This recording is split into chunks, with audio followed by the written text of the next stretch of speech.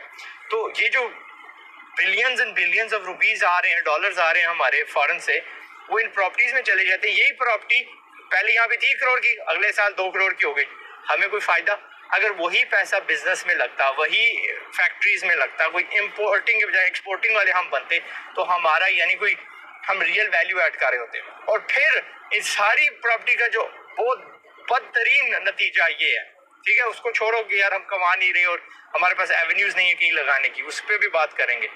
وہ نتیجہ یہ ہے کہ دنیا میں نے کوئی ایسی جگہ نہیں دیکھی جہاں پہ اتنی گندی پراپرٹی تعمیر کی جائے دین پاکستان. ٹھیک ہے، کوئی بلڈنگ نہیں تیار ہوتی جس کی نیت یہ ہوگی یہاں پہ اتنی پارکنگ ہوگی، یہاں پہ یہ فیسلٹی ہوگی، فلانا ہوگا فلانا ہوگا.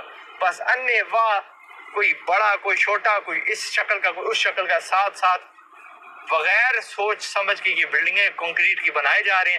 اینڈ دیٹ ہرٹس، دل کو لگتی ہے مجھے. کوئی تمیز نہیں ہے، کوئی طریقہ نہیں ہے، کوئی فیسلٹی نہیں ہے، کوئی لانگ ٹرم پلاننگ نہیں ہے. اینڈ کہ ایک دن ہم نا اس پہ روئیں گے.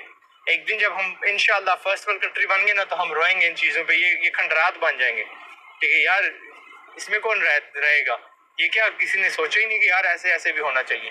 مانتے ہیں کہ نخرے امیر لوگوں کے ہوتے ہیں اور انشاءاللہ ہم امیر ہو جائیں گے ان قریب. سوچ ہماری بدل رہی ہے، ہم کاروبار کی طرف جا رہے ہیں.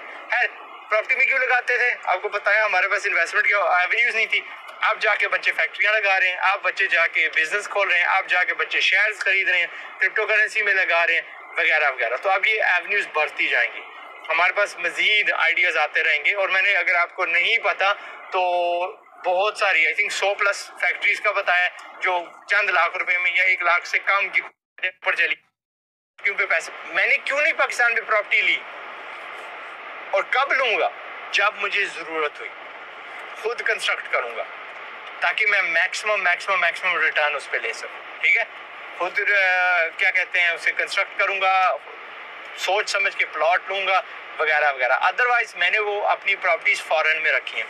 اس کا فائدہ کیا؟ آئی تھنک 110 تک میکسیمم 22 والی نہیں ہے، وہ کہیں غائب ہو گئی ہے. نہیں، وہ وہیں ہے، سلامت ہے. انویسٹمنٹ سورس کی طرف آگے نا تو اس ویلیو نے، اس پراپرٹی نے گر جانا ہے. قدر اسی کی رہے گی جو پراپرٹی یوٹیلائز ہو سکتی ہے، جس کی یوٹیلیٹی ہے. The end. One final time. Pakistan زندہ باد. میں ہوں آزاد چائے والا، آپ کا بڑا بھائی، ٹرائنگ ٹو میک یو شاطر، تیز، قابل اینڈ منی اسمارٹ. السلام علیکم. تو ویئرز آپ نے ان بھائی کی ویڈیو دیکھی، بہت اچھا بولتے ہیں. کافی ٹائم سے میں ان کو سنتا ہوں اور کافی اچھے ان کے بزنس آئیڈیاز بھی ہوتے ہیں. تو ان میں مجھے کچھ جو ہیں ان کی چیزیں جو سمجھ میں نہیں آئی، میں نے بولا ذرا آپ کو بھی دکھائیں اور اس کے اوپر بات کی جائے. اصل میں یہ ہے کہ انہوں نے ویڈیو بنائی ہے پراپرٹی کے اگینسٹ کہ آپ کو ریئل اسٹیٹ میں انویسٹ نہیں کرنا چاہیے. تو میں ان سے ایک چیز پوچھنا چاہ رہا ہوں کہ آپ جس پاکستان کے اندر رہ رہے ہیں، اس پاکستان کی آبادی کا آپ کو پتہ ہے کس سپیڈ سے بڑھ رہی ہے، اور آپ کو آنے والے دور میں یہاں پہ گھروں کی اور اپارٹمنٹس کی اور فلیٹس کی کتنی ضرورت پڑنے والی ہے. اور جتنا بھی ٹائم سے آپ ویڈیوز وغیرہ بنا رہے ہیں، ہم آپ کو فالو کر رہے ہیں، کسی بھی چیز پہ ہم نے آپ کو نہیں کچھ بولا. آپ نے پاکستان کی جو ڈگریز ہیں آپ نے ان کو بولا یہ فضول ہیں. ہم نے کہا جی ٹھیک ہے، کوئی مسئلہ نہیں، آپ کہہ سکتے ہیں. آپ نے کہا جی اسکل سیکھیں. نو ڈاؤٹ اسکل میں جو ہے آپ کو پتہ ہے کافی چیزیں اسکل میں ہیں جو آپ کو سیکھنی چاہیے. اور مزید بھی ان کو میں بتاتا چلوں کہ جو ریئل اسٹیٹ انڈسٹری ہے یہ ایک چیز نہیں ہے، اس میں سینکڑوں انڈسٹریز انوالو ہیں ڈائریکٹلی اس طرح سے کہ آپ خود مجھے بتائیں کہ یہ کہہ رہے ہیں جی کہ ہم نے ریئل اسٹیٹ، میں نے بھائی کو مشورہ دیا تھا کہ آپ جو ہے انٹے خرید کے بٹے پہ رکھ دیں. ٹھیک ہے، اگر انٹے خرید کے بٹے پہ رکھ دیں تو جب ریئل اسٹیٹ سیل نہیں ہوگی، پلاٹ سیل نہیں ہوں گے، لوگ گھر نہیں بنائیں گے، لوگ بلڈنگز نہیں بنائیں گے، تو وہ انٹے کون خریدے گا؟ اس کے بعد ہارڈ ویئر کی جو شاپس ہیں، سینیٹری کی شاپ ہے، اس کے بعد الیکٹریکلز ہیں، اس کے بعد اور بھی اسٹیل ہے، سیمنٹ ہے، کرش ہے، ریت ہے. یہ پھر اس کے ساتھ ساری جو انڈسٹریز ہیں یہ اس کے ساتھ چلتی ہیں.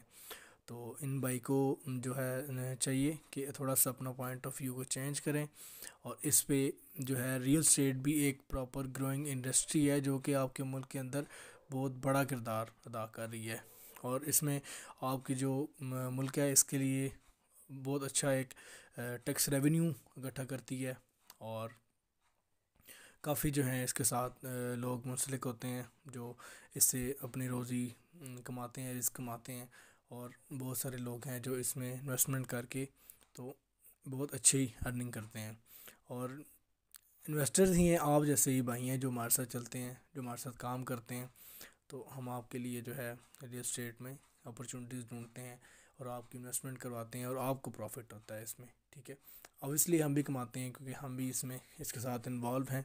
پھر لاسٹ چیز کہ ان بھائی کی ساری چیزیں ٹھیک ہیں، پر ان کی اس چیز کے ساتھ میں ایگری نہیں کرتا، تو آپ سب سے یہ کمنٹ سیکشن میں آپ نے بتانا ہے کہ یہ بھائی جو بات کر رہے ہیں یہ ٹھیک ہے، انڈسٹریز کے بارے میں بات کرتے ہیں کہ آپ کو اور انڈسٹریز لگانی چاہیے، ایکسپورٹ پہ کام کرنا چاہیے، اس سے آپ کے کنٹری میں ریونیو آتا ہے، تو ان کی بات ساری ٹھیک ہیں، ہم ان کے ساتھ ایگری کرتے ہیں، تو آپ نے مجھے اس پہ اپنے کمنٹ کر کے بتانا ہے کہ یہ بھائی کس طرح سے صحیح کہہ رہے ہیں اور کس طرح سے یہ بھائی جو ہے اپنی رائٹ پہ ہیں۔ تو تب تک کے لیے مجھے اجازت دیں، نیکسٹ ویڈیو میں ملیں گے، تب تک کے لیے اللہ حافظ۔